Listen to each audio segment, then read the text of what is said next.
各位好，呢一篇學佛札記呢，就係講有關瑜伽師地論裏邊嘅義地，內容呢，就係講及有關生同埋死嘅。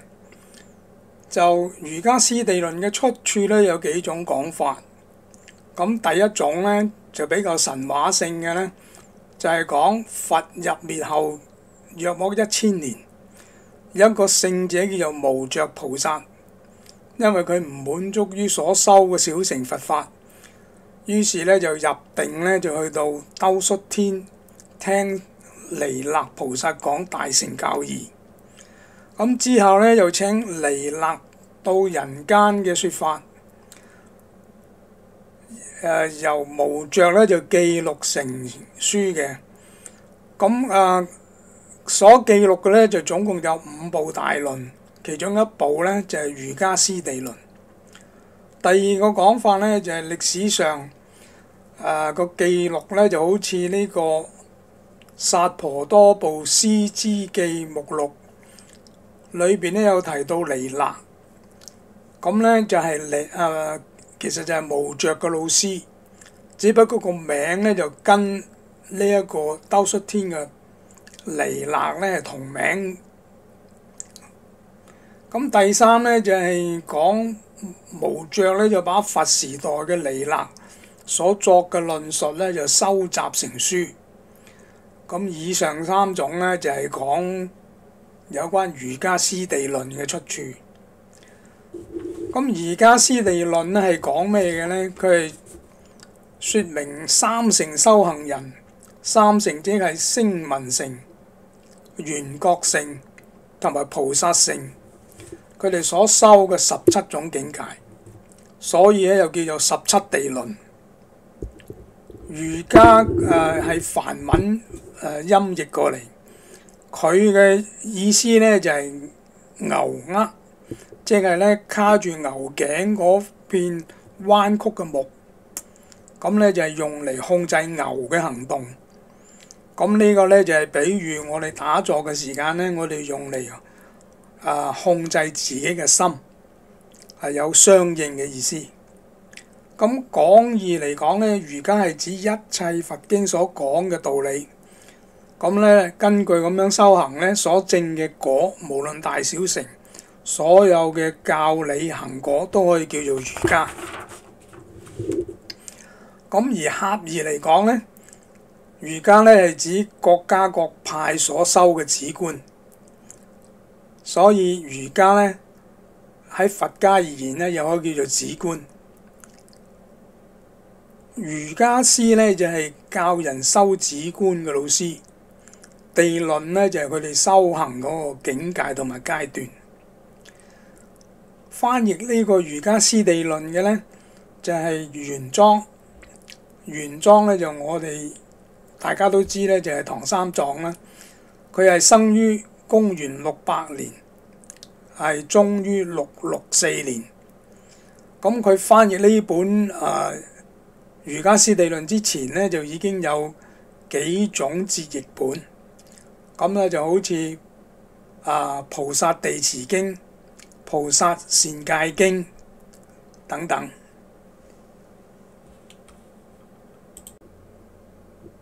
喺梁武帝時代咧，印度咧就嚟咗一位叫做真諦法師，佢曾經把瑜伽師地論裏邊嘅一部分咧就譯咗出嚟。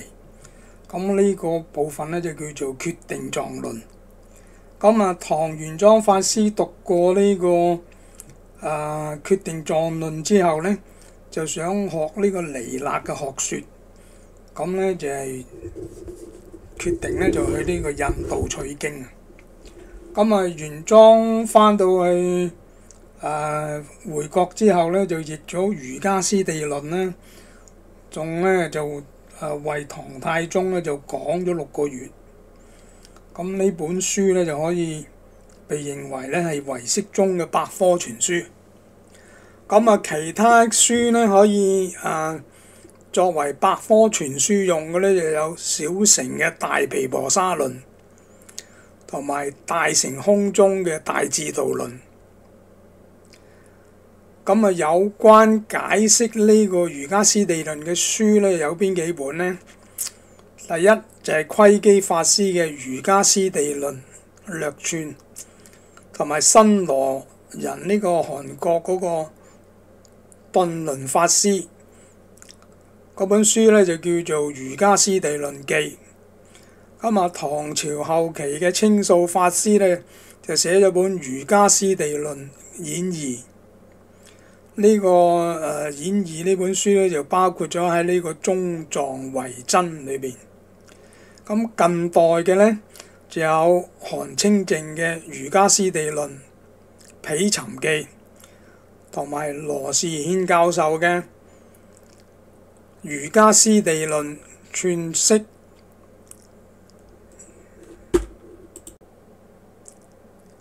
瑜伽師地論講瑜伽師修行嘅次第，即係佢哋嘅境界係有分17個。咁咧，佢哋係第一五色身相應地，第二意地，第三有尋有視地，第四無尋唯視地，第五無尋無視地，第六三摩希多地，第七非三摩希多地，第八有心地，第九無心地，第10聞所成地，第11思所成地，第12修所成地，第13聲聞地，第14獨覺地，第15菩薩地，第16有餘依地，第17無餘依地。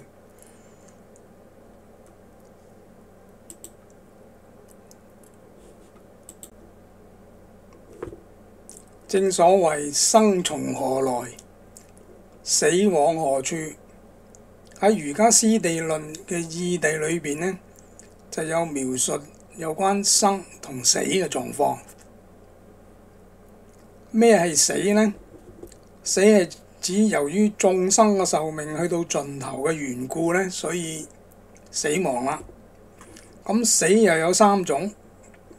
第一種就係壽命已盡嘅緣故致死，第二種就係福報已盡嘅緣故致死，第三呢就不避開導致死的原因致死。咁簡單嚟講呢，死又可以分成呢受盡時死或者係未到受盡時死呢兩種。咁喺死嘅臨終嘅嗰個心理狀況呢，嗰個狀態咧就可以又分為咧善心死、懷抱不善心死，或者懷抱非善非不善心死。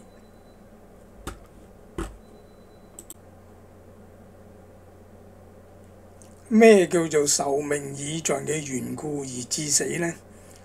就好似臨終前感受到自己嘅壽量已經耗盡啦，所以要死啦。呢個就叫做稱為時死。咩叫做福報已盡嘅緣故致死呢？好似有一種供維持生命嘅條件失去咗啦。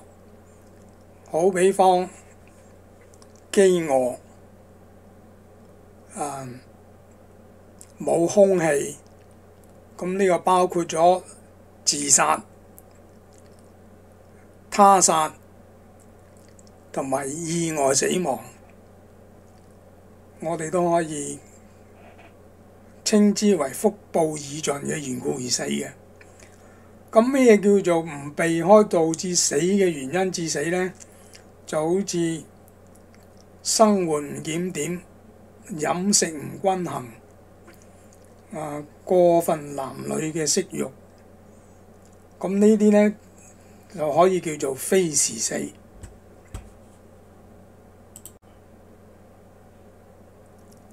非時死咧，仲包括咗呢嗰啲諱疾忌醫，有病佢都唔去睇醫生。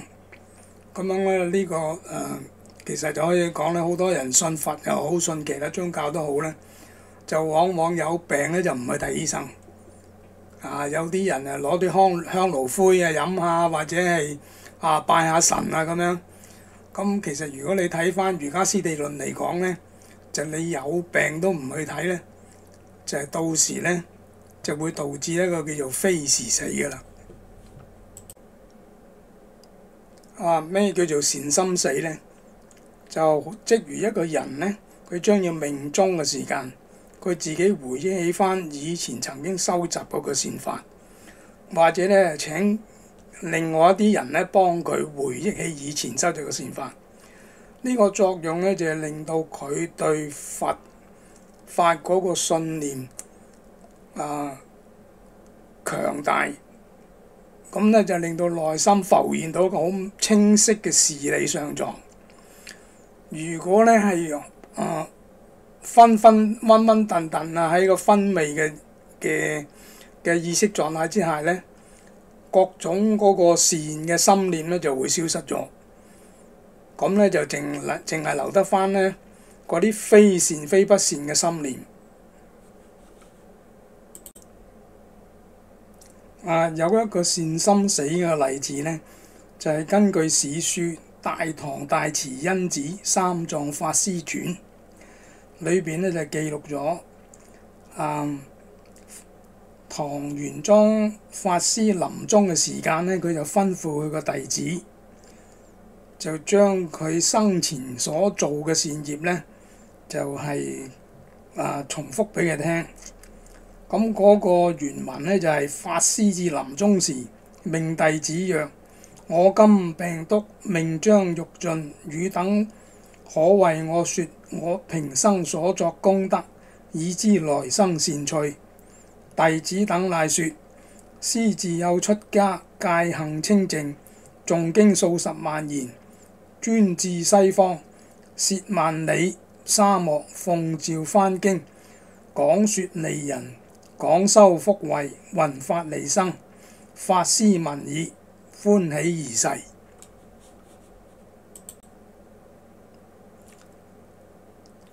玄奘法師咁做呢，係咪為咗自誇呢？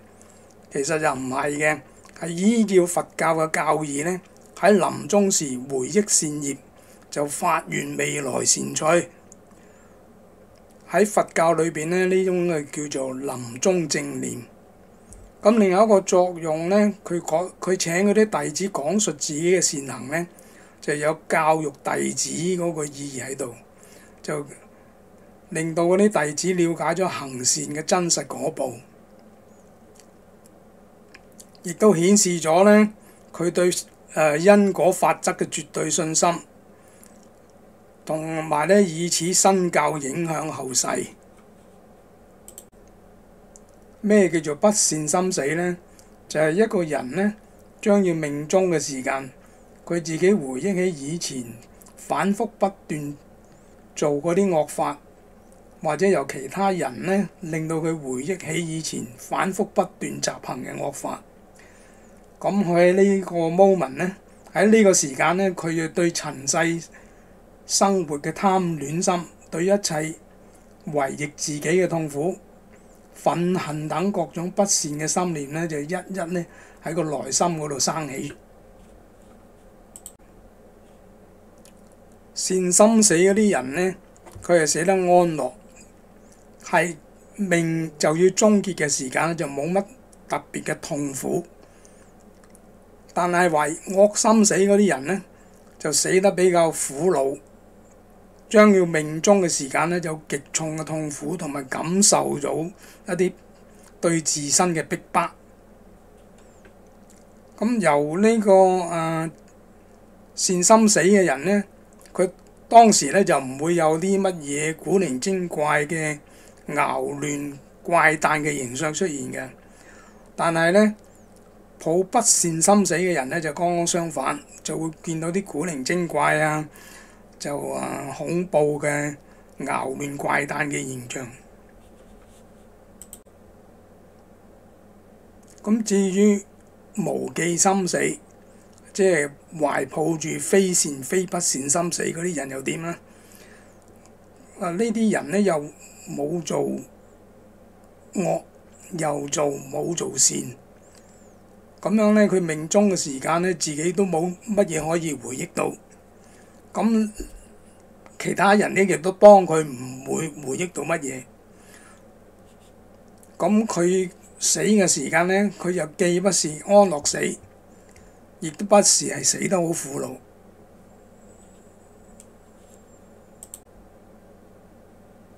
雖然呢，佢今生呢就冇乜做什麼惡、什麼善，但係呢，業力嘅推動呢就唔係講一生嘅。咁佢仲有前無數生所積累嗰啲業力，咁呢啲業力呢，都會幫佢推動佢下一期生命嗰個形態。如果佢係嗰個善業少而惡業多呢，咁佢來生呢，嗰個形象呢，佢當時就會顯現到嘅。咁呢就會好似喺夢中呢，就見到一啲令人哋驚心動魄、怪誕可怖嘅景象。咁有人如果前世做不善業，咁嗰時候呢，佢個形象呢就好似呢，就見到日落嘅時分，咁群山峰影等等，咁先呢就係掩蓋咗部分嘅陽光，咁漸漸呢就遮掩咗全部陽光，最後呢就完全漆黑一片。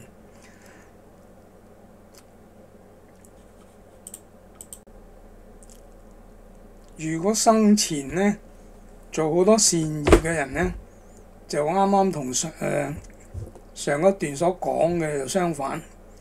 咁佢所見到嗰個相呢，就係從黑暗呢就漸漸去到光明，好清晰。呢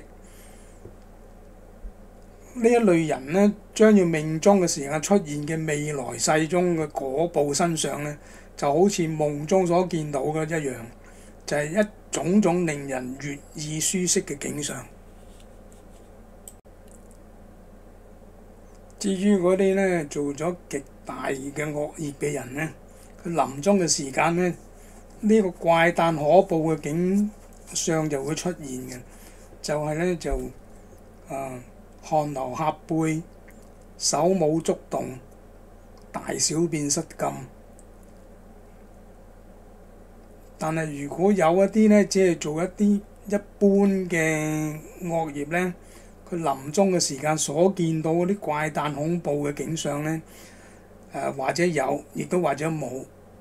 就算有呢，都冇嗰啲大惡極嘅人所見到嗰啲恐怖形象咁緊要嘅。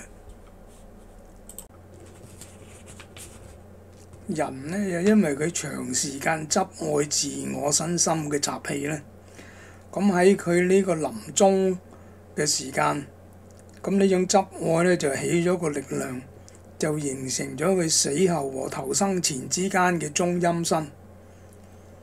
如果有修行到呢個預流果和一來果嘅人呢，喺呢個時間呢，佢個自我愛着嘅力量呢，亦都會出現嘅。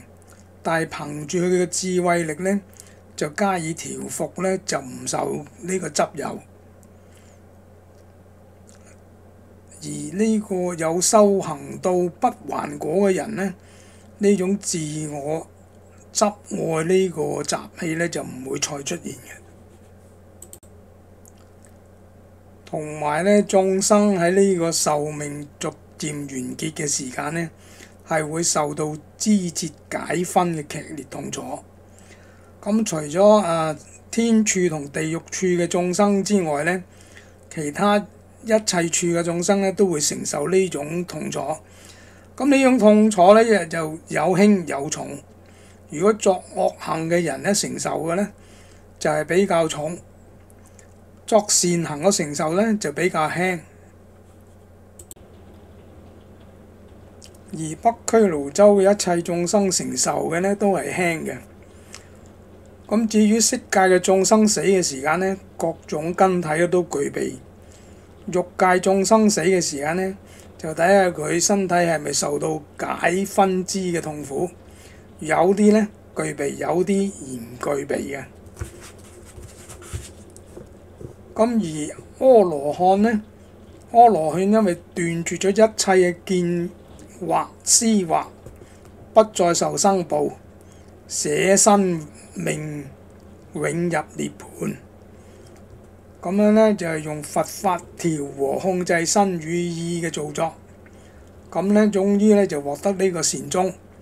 沒有斷絕煩惱，或染仍然受生死果報苦而死嘅人呢，因為沒有用呢個佛法調和好呢個控制身語意嘅造作呢，而不會獲得善終嘅。人到命終嘅時間呢，對於嗰啲作惡行嘅人呢，佢個阿賴耶識呢，就會係從身體嘅上部分呢開始分離。呢個分離呢，就直至到呢擴展到個心部分。當分離嗰一刻呢，嗰個冷嘅感觸呢就開始產生啦。咁對於作善行嘅人呢，佢個阿賴耶識呢，就從身體嘅下半部開始分離，又係呢一路分離呢，就擴展到個心嗰度。咁個冷嘅感觸呢，就由下半身開始。咁到最尾呢，嗰個喺個心整個阿賴耶識分離咗之後呢，嗰個冷嘅感觸呢，就全身都遍及㗎啦。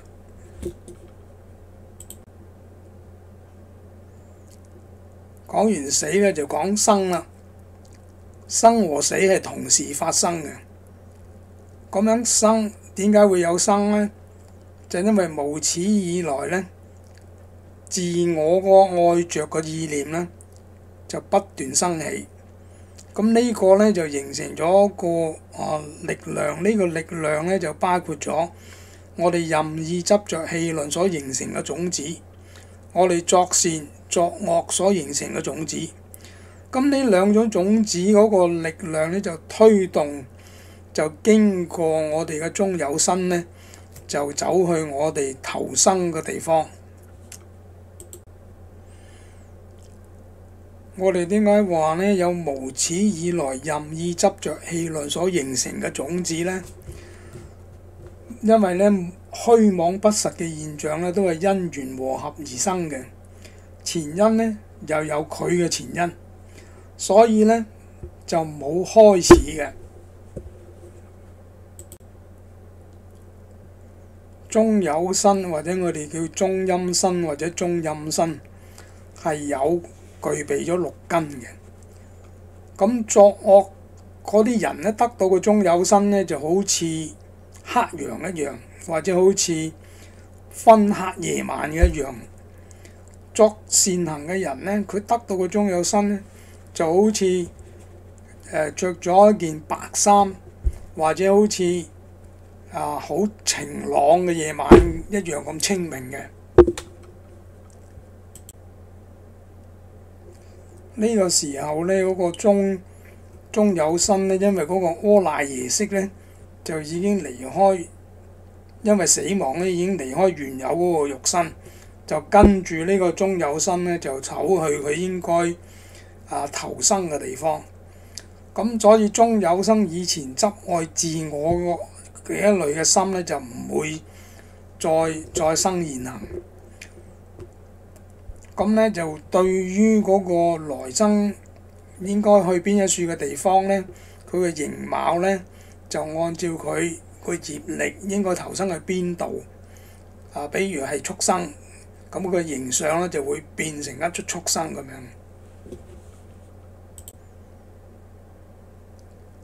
中有身嘅眼呢，就好似天眼一樣嘅，佢能夠呢，就無障礙咁樣睇到佢應該去投生嗰個地方。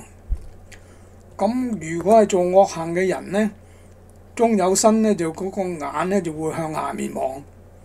咁呢，望到惡趣嗰啲地方呢，係污穢嘅呢，都當成一個美清淨嘅妙土。咁而當生天嘅呢，就會向天望，向上望。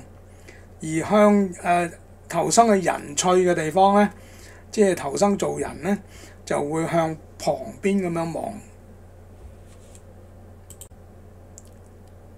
中有身如果喺7天之內呢，唔能夠順利投生嘅呢，佢就會死亡嘅。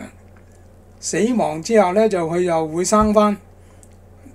咁樣周而復始，每7天就會一生一死，直至到749日呢，佢應該就能夠順利投生㗎啦。對於做嗰呢個屠殺牲畜嗰啲行業嘅眾生嚟講呢，嗰個果報呢就會入地獄嘅。咁佢個中有喺投生嘅時間呢，就好似發緊夢咁，就見到呢未來投生嘅地方呢，就有啲人呢就喺度宰殺羊啊雞啊咁樣，因為佢以前都係經常咁做㗎嘛，咁就會產生一種好快樂㗎。咁啊，激動咗個中有呢，就向嗰個地方投生。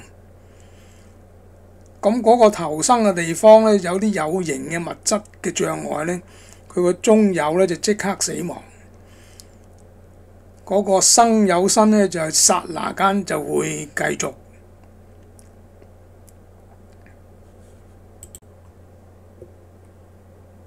仲有其他好似諸如餓鬼、畜生、人或者欲界、色界嘅天眾嘅同類眾生呢，當佢哋受生嘅時間呢，佢喺當生嘅地方呢，見到嗰啲與自己同類嘅有情呢，就會產生一個欣樂雙重嘅慾念，咁呢就會去相關嘅地方投生。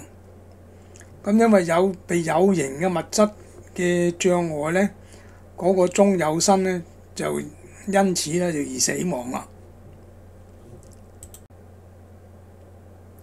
人投生呢，就係嗰個中有見到有男女交合，咁佢就產生一種顛倒嘅幻覺，就以為自己係交合之中。咁如果佢當生成女嘅呢，佢就對嗰個父親產生一個貪愛；如果個當生成男嘅呢，佢就對母親呢產生一個貪愛。而嗰個阿賴耶識呢，最後呢就會寄託喺個母胎，就係嗰個卵子同精子結合成胚胎嘅時間呢，個阿賴耶識呢就會依託咗喺嗰度。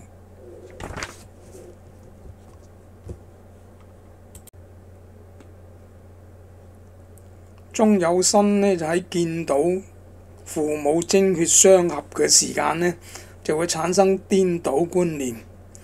喺呢個時間呢，中有身呢就會滅亡啦。